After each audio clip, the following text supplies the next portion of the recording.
নাহমাদুহু ওয়া নুসাল্লি আলা ৰাসূলিহিল কাৰীম আম্মা বা'দ। সম্মানিত সামিনে কেৰাম, আজি আমি আলোচনা কৰিবলৈ লৈছোঁ শৰীয়তৰ দৃষ্টিত শবে বাৰাতৰ কি হুকুম আহকাম আছে। দেখক যে মাহে শ্বাবানৰ যি 15 তাৰিখ বা আমি যাক শবে বাৰাত বুলি কওঁ, এই সম্পৰ্কে হাদিছৰ কিতাপত বিভিন্ন ধৰণৰ হাদিছ পোৱা যায়।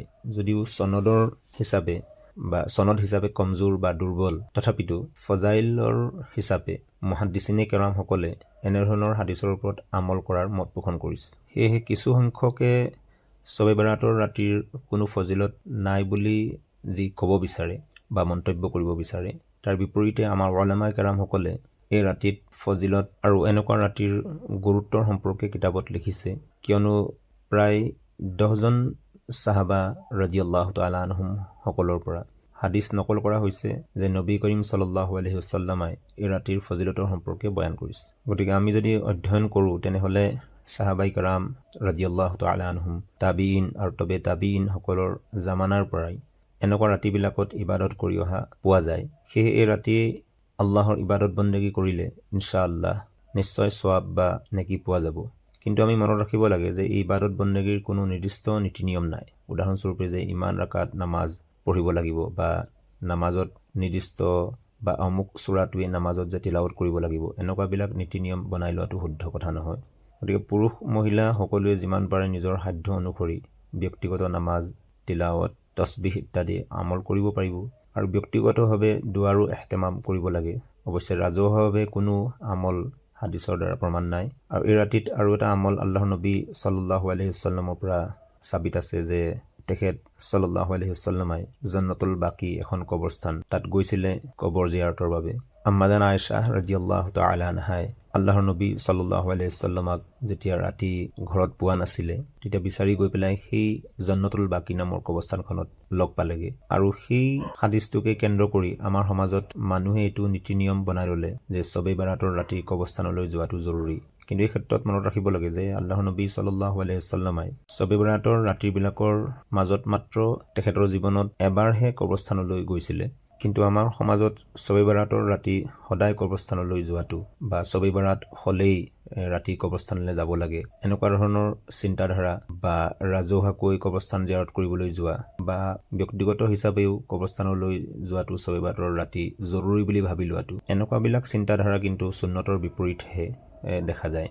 আৰু ইয়াৰ বিপৰীতে যদি কোনো ব্যক্তি অভ্যাসবশত প্ৰায় কবৰস্থানলৈ যায় বা ৰাতি যায়, তেনেকুৱা অৱস্থাত শবে বাৰাতৰ দিনাখনো যদি ৰাতি সেই ব্যক্তিজন কবৰস্থানলৈ যায়, তেনেহ'লে ই এটা পৃথক বিষয় হ'ব।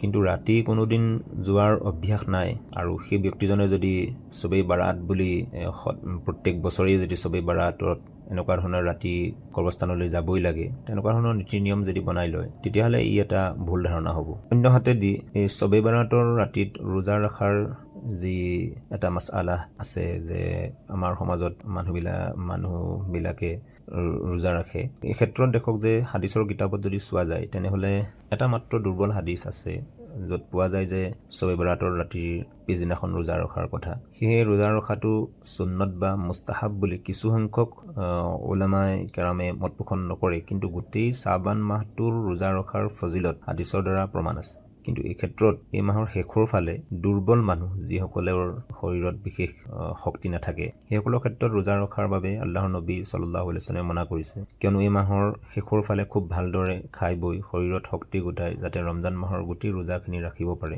তাৰ বাবে নবী সাল্লাল্লাহু আলাইহি ওয়াসাল্লামে উপদেশ দিছে। শেষত আৰু এটা বিষয়ৰ ফালে খুবেই আমি মন কৰিব লাগে যে কিছু সংখ্যক মানুহে ক'ব বিচাৰে যে শবে বাৰাতৰ ৰাতি পৰিয়ালৰ মুৰ্দা ব্যক্তিসকলৰ ৰুহ ঘৰলৈ আহে আৰু এই কাৰণে এই ৰাতিত শ্ৰেণী কৰিব লাগে বা সৰ্বসাধাৰণ হিচাপে হালোৱা বা ৰুটি বা পোলাও ইত্যাদি বনাব লাগে বা দোৱা কৰাব লাগে বা ওচৰৰ মানুহৰ ঘৰত বিলাব লাগে। এনেকুৱাবিলাক কাম কাজক জৰুৰী বুলি ভবাটো বিদআত আৰু গুনাহৰ কাৰণ হ'ব পাৰে। শবে বাৰাত আৰু যি হালোৱা বা শ্ৰেণী ইত্যাদি বনোৱা, এটা আনটোৰ লগত কোনো সম্পৰ্ক নাই। এই ৰাতি প্ৰকৃততে আল্লাহৰ ইবাদত বন্দেগী কৰিব লাগে যাতে আমাৰ গুনাহবিলাক মাফ হৈ যায়। আৰু আমি সকলোৱে মনত ৰখা উচিত যে এই ৰাতি ইবাদতৰ ক্ষেত্ৰত আমি ব্যক্তিগত হিচাপে বিভিন্ন নেক আমলসমূহ কৰিব লাগে। ইয়াৰ লগতে ফৰজ নামাজসমূহ পুৰুষৰ যিসকল আমি আছোঁ সেইসকলে জামাতৰ সৈতে আদায় কৰাৰ চেষ্টা কৰিব লাগে আৰু আমাৰ যিসকল মা ভনী আছে তেখেতলোকে ফৰজ নামাজবিলাক যথাৰীতি আদায় কৰাৰ চেষ্টা কৰিব লাগে, অকল চবেই বাৰাত বুলিয়ে নহয়। আৰু বিশেষকৈ গোটেই ৰাতি টোপনি ক্ষতি কৰি ফজৰৰ নামাজ যাতে আমাৰ থাকি নাযায় বা তাৰ বাবে সতৰ্ক হ'ব লাগে। বিশেষকৈ শ্বাবান মাহটোৱে পাছত আহিবলগীয়া যি ৰমজানুল মুবাৰক অৰ্থাৎ ৰমজান মাহ আহি আছে তাৰ আগজাননী নিদিয়ে। গতিকে আল্লাহৰ দৰবাৰত খুব বেছি দোৱা কৰিব লাগে যাতে ৰমজান মাহৰ বৰকত আৰু ফজিলত আমাৰ নচিব হয়, কিয়নো শ্বাবান মাহৰ পিছতে ৰমজান মাহ আৰু এই ৰমজান মাহত যাতে আমি যিবিলাক আল্লাহৰ হুকুম আহকাম আছে, নামাজ, ৰোজা আৰু অন্যান্য যিমানবিলাক নেক আমাল আছে সেইবিলাক যাতে আমাৰ পৰা কোনো কাৰণতেই বাদ পৰি নাযায় তাৰ বাবে আমি প্ৰত্যেকেই চেষ্টা কৰাৰ দৰকাৰ। গতিকে আল্লাহ তবাৰক তাআলাই আপোনাক মোক যিখিনি কোৱা হ'ল আৰু শুনা হ'ল এইখিনিৰ পৰা আমল কৰা তৌফিক দান কৰক। আসসালামু আলাইকুম ওয়া ৰাহমাতুল্লাহি ওয়া বাৰাকাতুহু।